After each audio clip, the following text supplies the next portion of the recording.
Selamat pagi teman-teman. Kita sekarang sudah berada di Sirkuit Sentul, acara Grassroots Drift Week Volume 4. Jadi event ini sebenarnya udah lama gue keker dari volume 1 ya. Pertama kali ada tuh di tahun kemarin, gue pengen ikutan. Cuman budget gue waktu itu gue mau fokusin di event balapan.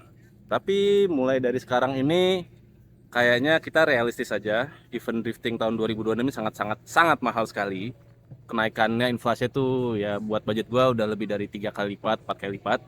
Sehingga gue memutuskan untuk mungkin tahun ini gue ikut acara-acara grassroots aja. Ya realistis aja ya. Skill gue belum jago juga.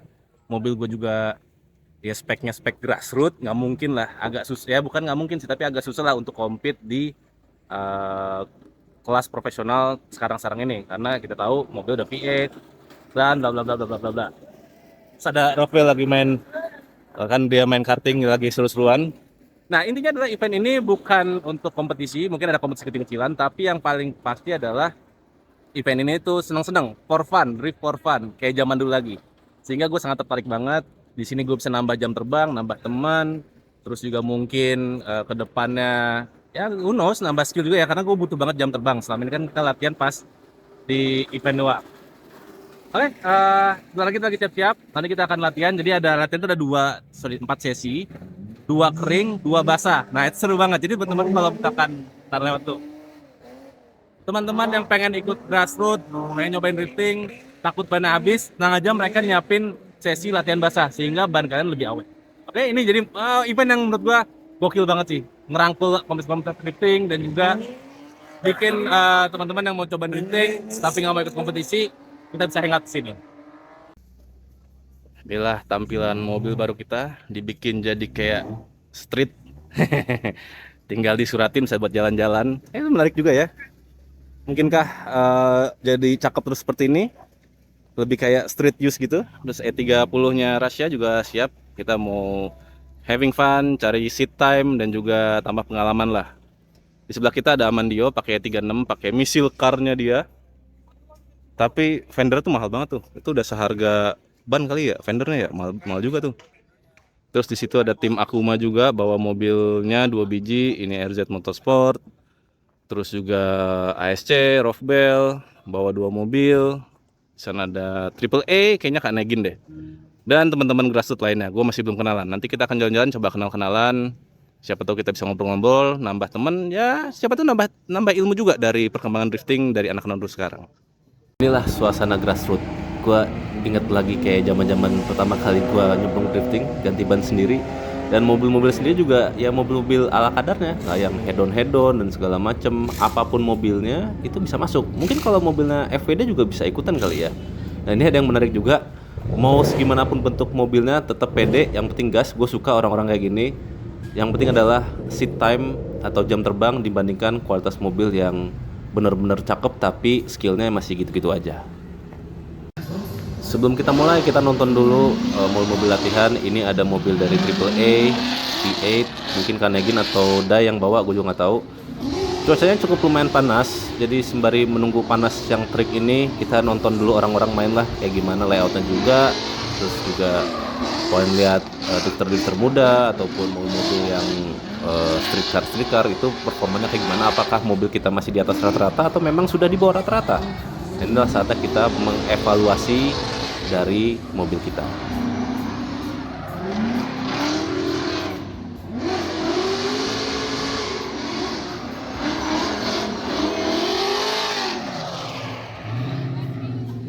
Di sini juga ada Mbah Jurek yang menggunakan mobil dari Tifa Motorsport.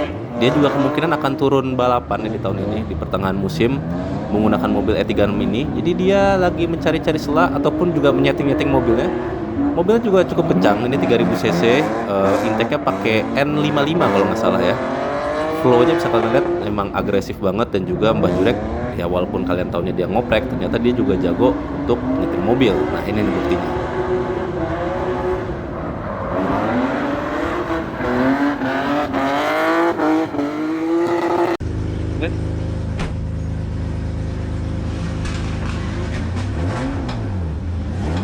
Oke teman-teman, sekarang kita akan mencoba first time di grassroots drifting ini. Jadi pertama itu mungkin gua cuman jalan-jalan biasa doang karena kita harus melihat dulu, cek tracknya seperti apa, lintasan, layout, dan juga mobil kita sendiri. Karena di sini kita punya table diagnostik. Itu ada temperatur, fuel pressure, dan segala macam. Itu kita harus make sure semuanya oke dulu. Kalau di run pertama udah oke dan gue juga udah merasa layoutnya udah pas, baru kita akan coba drifting dari awal.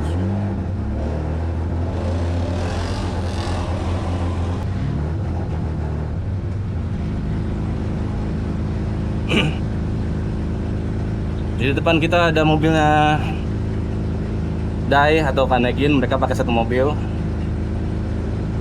Kita coba.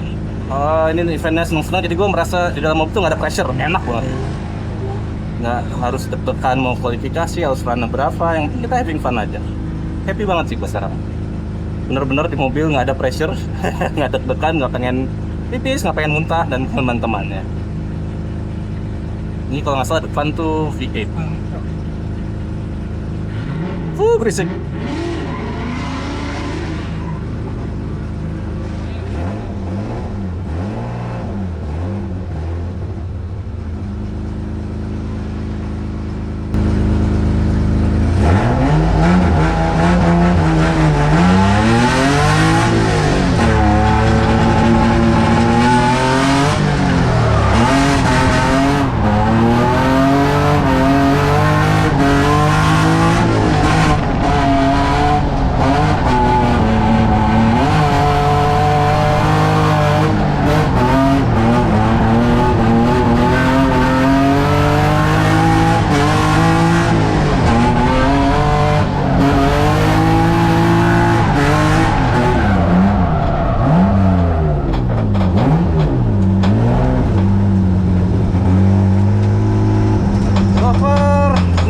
Parameter aman, berarti kita bisa push dari awal start.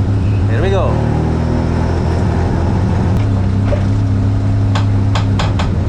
Biasain kalau habis drifting itu kita jalan pelan-pelan dulu biar temperatur turun, oil pressure turun, mesin juga nggak terlalu stres.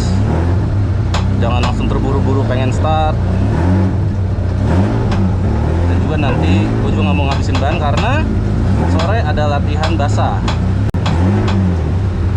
Jadi menghemat ban.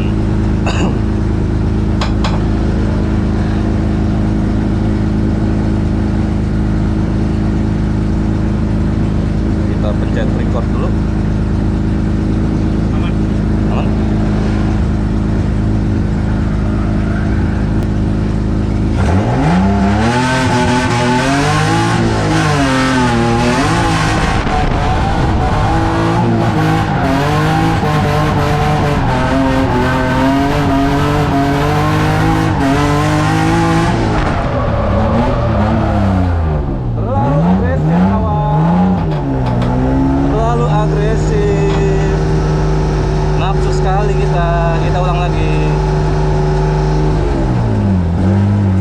Seperti tadi adalah gua mau switching tapi timingnya nggak pas sehingga momentum berat mobil itu berantakan. Gua ngerasa banget tadi gua harus switching apa enggak karena gua belum tahu pasti layoutnya seperti apa, kan tadi cuma nyoba-nyoba doang. Tapi sekarang kita udah kebayang di mananya. Kita akan coba lagi. Temperatur di 8, fan 1 nyala, semuanya normal. Jadi beginilah kalau jadi gua. Kalau pembalap lain kan tinggal gas aja ya. Gua harus melihat semua yang ada di monitor gua seperti apa, biar semuanya aman sentosa. Hai. Settingannya beda ini. Lebih enak? Hah? Lebih enak? Belum ya? Iya. Lebih kenceng ya? Lebih kenceng ya? Iya. Mantap. Mantap. Iya, mantap, mantap, mantap. Oke lah, so far oke.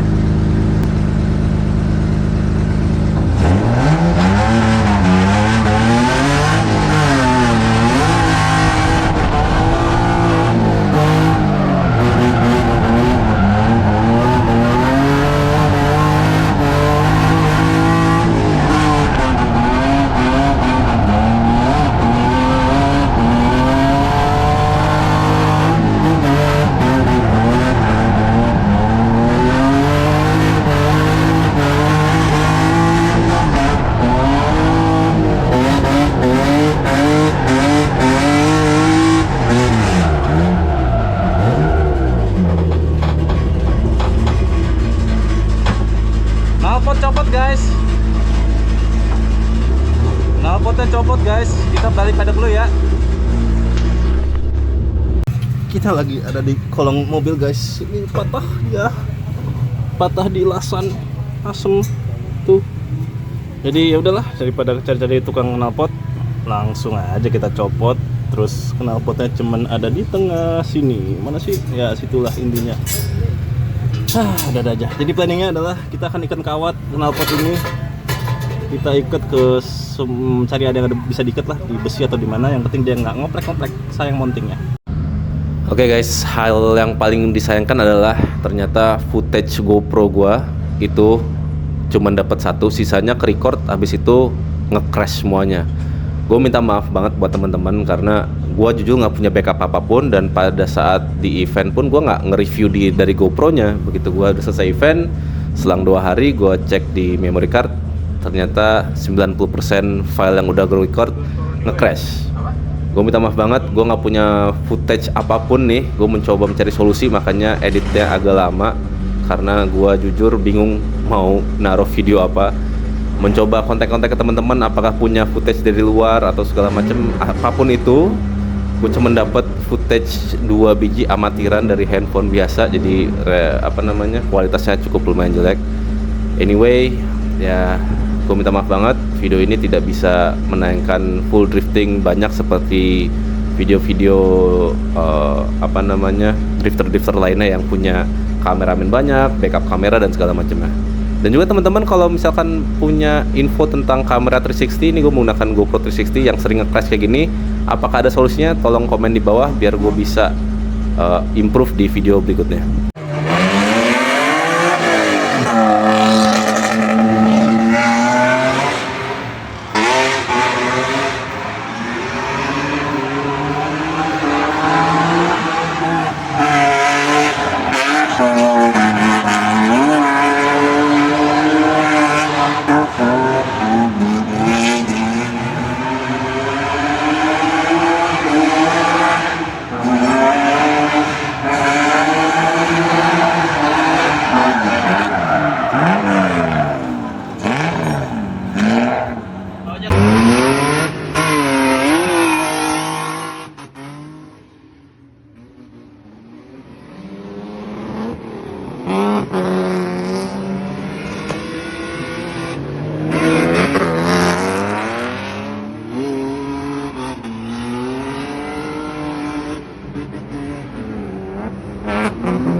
Sekarang kita lagi mengecek data log. Ini kita menemukan satu data lagi yang penting, adalah karena kita ganti intake aluminium, ternyata intake air temperaturnya itu cukup tinggi. BMW itu kan intake-nya plastik ya, jadi dia tidak dapat panas mesin ke bagian intake-nya. Sedangkan aluminium tuh dia heat transfernya cukup lumayan kenceng. Kalau kalian lihat pada saat starting, intake temperatur kita udah tinggi nih, di 58, taruhlah 60. Tapi begitu di pertengahan run, contoh kita udah sampai di sini, dia akan turun tuh 51. Semakin gua gas, intake temperatur semakin turun. Nah, berarti dari data ini kita harus menyiasati gimana caranya pada saat starting intake temperatur kita itu nggak kena heat soak, alias nggak ada panas udara engine bay dan segala macam nggak masuk ke dalam intake. Ini kita ada PR yang harus kita solve. Bagaimana caranya? Mungkin gua pasang peredam atau cooler atau segala macam untuk mengefisiensikan intake temperatur ini. Hari sudah semakin malam, bisa dilihat seru. Kalau gue ngerasanya kayak lebih ramai dibanding event ya, kayak lebih guyup gitu loh. Kayak penonton semua bisa main ke pedok, ngobrol-ngobrol. Ada mobil Lucky Reza juga di Stand Lab. Dan lebih santai environment ya, nggak deg-degan, nggak stres. satu sama lain pedok-pedok masih bisa ngobrol. Kalau di event kan kayaknya udah lu gua banget gitu, kayak gimana ya, terlalu serius lah dunia ini, kayak kita butuh ketawa-ketawa. So nice. So kita akan praktis malam, mungkin ngabisin satu ban lagi, terus kita harus pulang karena gua sudah dicariin sama bini gua. Anyway, kita sudah masuk ke sesi malam. Tadi cukup lumayan deras hujannya dan sekarang pun masih ya rintik-rintik manja gitulah ya. Kembali lagi, footage GoPro gua rusak, cuman ada footage pada saat mau masuk ke starting line, tidak ada pada saat driftingnya. Tapi gue menemukan salah satu teman gue ada yang ngerekam pakai video dari luar, pakai handphone biasa. Jadi ini dia klip dari luarnya.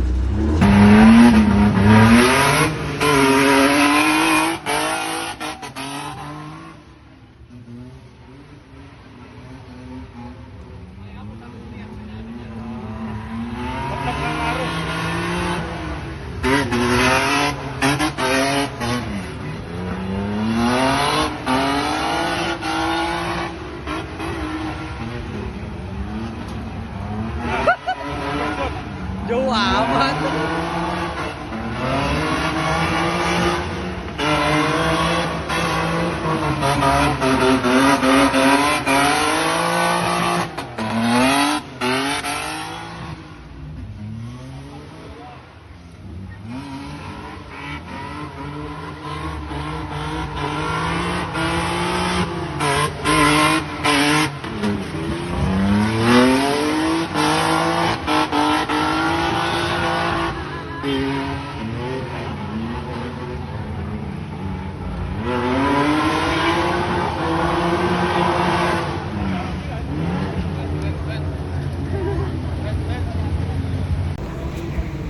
Alright guys, sudah selesai kita di Grassroots Drift Week volume 4 ini sampai malam. Terakhir kita tutup dengan drift train yang nggak jelas banget karena berantakan semuanya, asal main aja. Anyway, eventnya seru banget. Gue tunggu volume 5 karena gue akan ikut, sepertinya gue akan ikut terus event seperti ini. Murah meriah mantap, nambah jam terbang dan juga nambah teman. Alright, dadah.